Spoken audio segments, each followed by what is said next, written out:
प्रतिक्रिया दिली आहे। ज्यावेळेला कबुतरांचा मुद्दा समोर आलेला होता तेव्हा मुख्यमंत्र्यांनी तातडीनं बैठका घेतल्या होत्या। मग आता बिबट्यांचे जे हल्ले होत आहेत यावरती मुख्यमंत्री नेमक्या कधी उपाययोजना करणार आहेत असा सवाल देखील त्यांनी विचारलाय।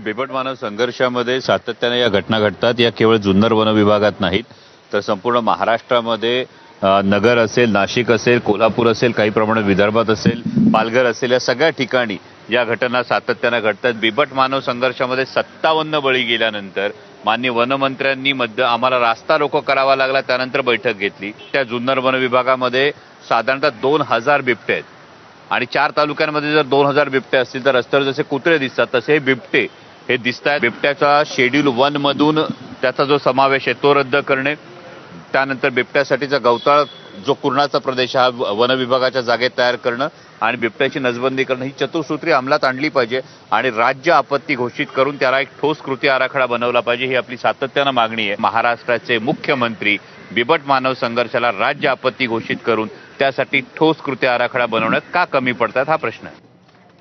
नाशिकमध्ये देखील बिबट्यानं हल्ला केल्याची घटना घडली आहे। एका शेतकऱ्याच्या 2